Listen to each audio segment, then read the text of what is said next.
There's a specific moment in every learner's journey that almost nobody notices when it actually happens.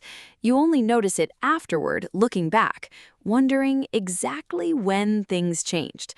One day, you're studying English, reading the rules, memorizing the words, treating every sentence like a small puzzle to solve. And at some point, without any clear line you crossed, you're no longer studying English anymore. You're simply using it, thinking with it, living a small part of your life inside it. Today, I want to talk about that transition because understanding it can completely change how you think about your own progress, especially on days when it feels like nothing is moving at all. My name is Emma, and this is Train Your English Brain. I want to tell you about a man named Ravi because his story captures this shift perfectly. Ravi spent almost 2 years in what I now call the studying phase. Every English word he encountered went through a clear, deliberate process. See the word, recall the rule, check the grammar, construct the sentence carefully, speak. It worked, but it was slow, effortful, almost like solving a small math problem every time he wanted to say anything at all. Then, one ordinary Tuesday, completely unplanned, his coworker asked him a question in the hallway. Ravi answered, normally, instantly, without thinking about grammar at all.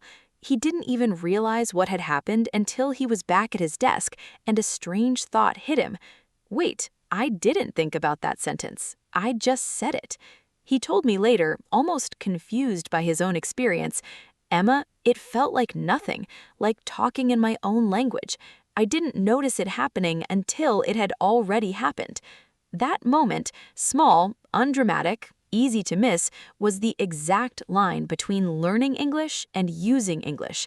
Ravi crossed it without even realizing the crossing was occurring. Here's what's actually happening neurologically during this shift, and understanding it explains why it feels so invisible while occurring. When you're in the studying phase, you're relying heavily on what's called declarative memory, conscious, effortful recall of rules and facts you've deliberately learned. This type of memory requires real, active mental effort every single time you access it. It's powerful, but it's slow, and it occupies a significant portion of your conscious attention while you use it. Over time, with enough repeated, successful use, certain language patterns gradually shift into what's called procedural memory, the same automatic, effortless system responsible for skills like riding a bicycle or typing without looking at your keyboard. Once something moves into procedural memory, you stop consciously accessing rules altogether. The correct pattern simply appears, the same way your fingers find the right keys without you thinking where each letter is located. This transition doesn't happen all at once across your entire English ability. It happens gradually, piece by piece, sentence pattern by sentence pattern, word by word. Simple greetings move into procedural memory first, usually quite early. More complex grammatical structures take much longer, sometimes years, to make that same shift. This is exactly why you can feel fluent in some situations while still feeling effortful and slow in others. Different pieces of your English are simply at different stages of this same transition. I want to highlight something important about why this shift feels so hard to notice while it's actually happening.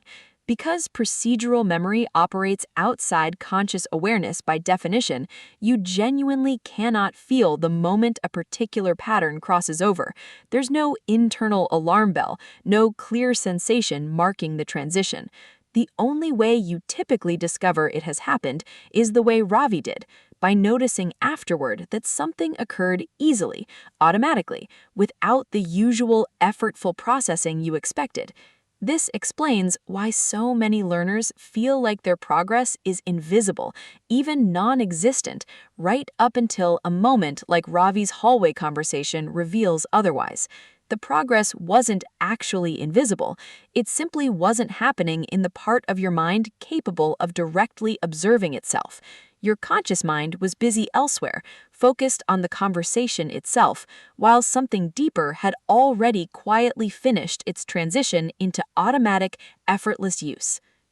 So, how do you actually encourage more of these transitions to happen since you can't force them directly through pure willpower?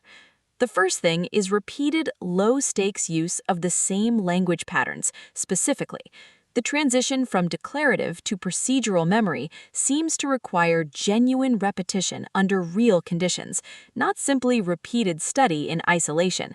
This is exactly why Ravi's hallway conversation worked the way it did. He had likely answered similar questions dozens of times before, gradually building toward that moment, even though no single previous instance felt like a breakthrough on its own. The second thing is reducing pressure during practice whenever possible, particularly in the earlier stages of learning a new pattern. High-pressure situations tend to push you back toward conscious, effortful processing, even for patterns that might otherwise be close to becoming automatic. Lower pressure repetition, casual conversations, comfortable practice sessions seems to allow patterns to settle into procedural memory more smoothly than constant high-stakes performance ever does. The third thing is patience with uneven progress across different parts of your English. Don't expect this transition to happen uniformly.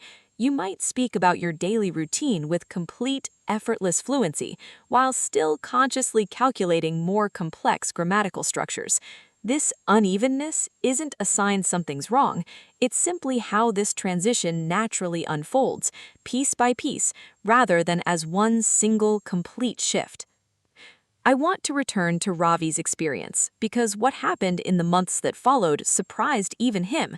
Once he recognized that this transition was actually happening gradually beneath his conscious awareness, he stopped judging his progress purely by how effortful speaking felt in any given moment.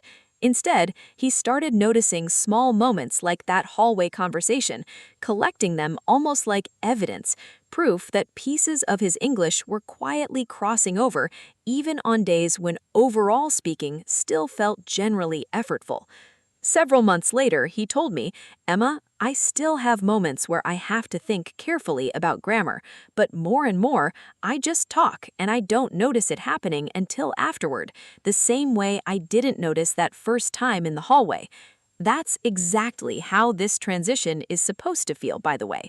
Not like a single dramatic breakthrough, but like an accumulating series of small, unnoticed crossings, each one slightly expanding the territory where English simply happens, rather than being carefully constructed.